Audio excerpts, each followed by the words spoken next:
Vene okupantide seas on alanud tõeline paanika. Nendel kaadritel on seesama maismaa koridor Krimmi, mis kulgeb läbi okupeeritud Lõuna-Ukraina alade ja mis on nüüdsest täielikult Ukraina droonide laskeulatuses. Ja seal on lihtsalt võimatu liikuda. Феодосии до Севастополя. Снимаю все заправки. Первый этап на нашем пути. Бензин бесплатный, просто сами видите. Мы под Симферополем проехали Зуев. С другой стороны, там у нас все бесплатно. Ехали в Бахчисарайский район, все бесплатно, даже сот. Отлично. Симферополь, бесплатный бензин. По городу Севастополь бензин бесплатный. Севастополь, тут есть только 95-й премиум, а там бензин бесплатный. Севастополь, заправка ТС, бензин весь бесплатный. Огромная пробка. Я вот за бензином привезли, видать, бензин на форму. И очередь у нас на бензин.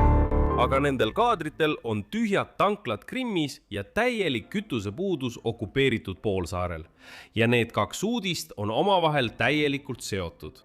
Liikumine mööda maanteed R280 Novorossija, mis ühendab Venemaa Föderatsiooni Rostovi oblasti okupeeritud Krimmiga läbi Ukraina mandriosa lõunaosa, on Ukraina droonilöökide tõttu häiritud.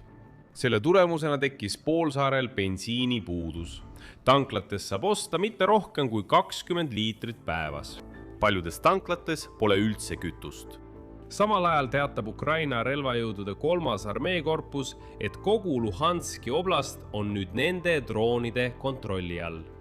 Ja nüüdsest on kogu okupantide logistika täielikult Ukraina droonide järelevalve all. Asi on jõudnud sinnamaani, et venelased on hakanud oma autosid maskeerima, sest nad teavad, et Ukraina droonid otsivad sihtmärki ja ründavad tehisintellekti abil. Lõpuks teatas Ukraina kaitseminister Mihhail Fedorov, et Ukraina relvajõud alustavad Vene armee logistikablokaadi. Aga kuidas see kõik töötab, sellest räägimegi selles saates. Minu nimi on Aleksei Petši, arutame selle teemat koos. Aga enne kui alustame, palun tellige kanal, pange like, kirjutage oma kommentaar ja liituge minu Telegrami kanaliga Petši News. Selle link on selle video kirjelduses. Niisiis, Ukraina kampaania Venemaa logistika vastu muutub järjest keerukamaks. Lisaks rünnakutele veoautodele, kütuselaohoidlatele ja varustuskolonnidele on Ukraina droonid hakanud viskama miine mööda võtmetähtsusega varustusmarsruute, sundides Vene vägesid nendele ohtudele vastu astuma. Nii õhust kui ka nüüd maapinnalt. Venelased on hakanud kurtma, et kogu niinimetatud maismaa koridor Krimmi, eriti Mariupoli, Melitopoli maante piirkonnas, on muutunud lihtsalt läbimatuks. Pärast Horneti droonirünnakute ja miinipaneku taasalustamist M14 maante ääres Mariupolist Tšangari suunas sulgesid okupandid lihtsalt osa maanteest ja suunasid raskeveokite liikluse Krimmi poole ümber. Nagu Ukraina relvajõududes öeldi, on eesmärk üha sagedamini mitte lihtsalt üksikute transpordivahendite hävitamine, vaid varustusvoogude katkestamine, mis liiguvad rindele.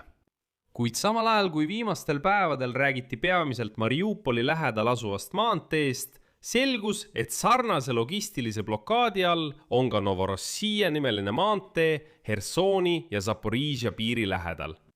Varem oli juba teateid, et Ukraina droonid hakkasid sellel maanteel aktiivselt ründama kütuseautosid ja veokeid, mis suunduvad Krimmi. Ja tuleb mõista, et Ukraina droonid lõikavad vaenlase logistikat juba 100-150 kilomeetri kaugusel. Ja see pole veel kõik. Siin on, mida Forbes selle kohta kirjutab. Järgneb tsitaat.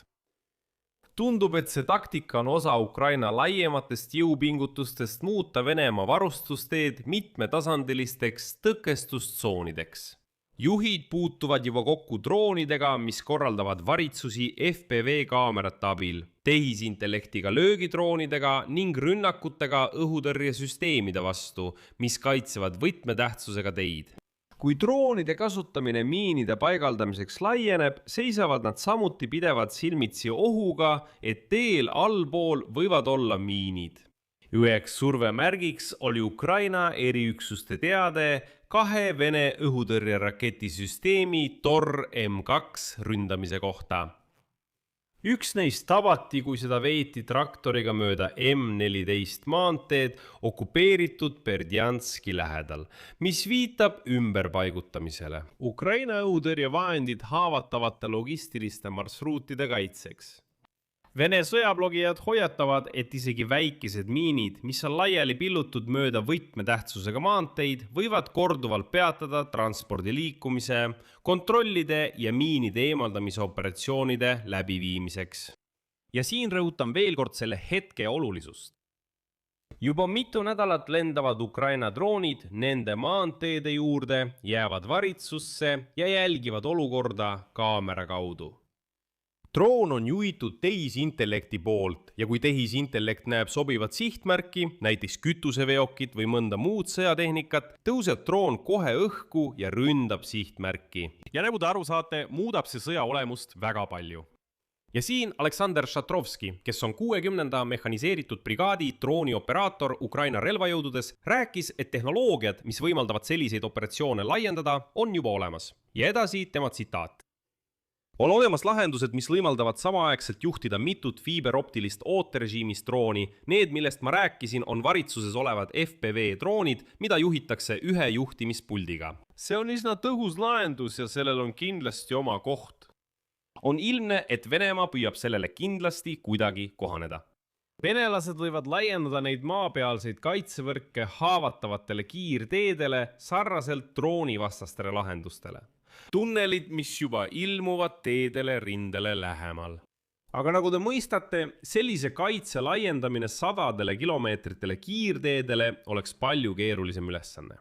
Ja siin läheb asi kõige huvitavamaks. Praegu on Ukraina koondanud märkimisväärsed ressursid õhutõrjesüsteemide ja kaugmaa tuletoetuse vahendite ründamiseks just Krimmi lähedal. Pärast nende süsteemide mahasurumist muutuvad olulisemad sihtmärgid, mida need kaitsesid, sealhulgas lennubaasid ja raketilaskeseadmed palju haavatavamaks. Lõpuks muutub verelaste jaoks maismaakoridor Krimmi tõeliseks lõksuks. Asi on selles, et Ukrainal ei ole vaja täielikult sulgeda maismaakoridori Krimmi. Ei. Kui iga veok peab sõitma kauem, kui osa sellest teest on pidevalt Ukraina droonide jälgimise all ja on oht koheseks rünnakuks, siis võib tee muidugi jääda avatuks, kuid sellest saab palju vähem kasu. Aga tundub, et Ukraina relvajõud laiendavad seda taktikat ja täna teatab Ukraina relvajõudude 3. armee korpus, et Luhanski oblast on nüüd 3. armee korpuse droonide kontrolli all. Eelkõige räägitakse just Luhanskist endast, samuti Starobilskist, Altševskist, Briankast ja Kadivkast.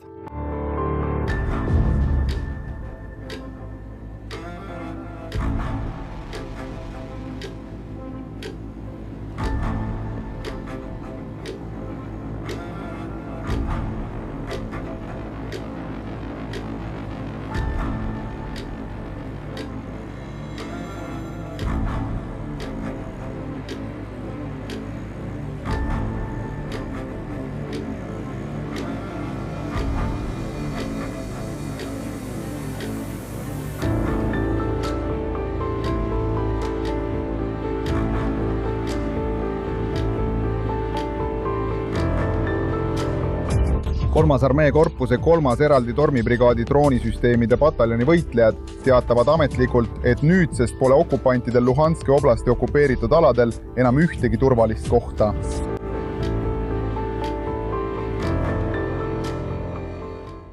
Üldiselt jätan siia 3 punkti. Kirjutage oma arvamus ja järeldused selle video kommentaaridesse, tellige kanal, vajutage kellukesele ja ärge unustage vajutada nuppu meeldib. Kui soovite toetada selle YouTube'i kanali tööd, siis kõik lingid ja andmed selleks leiate selle video kirjeldusest. Olen tänulik. Sellega on kõik, hoidke end ja olge terved. Kõigile head aega.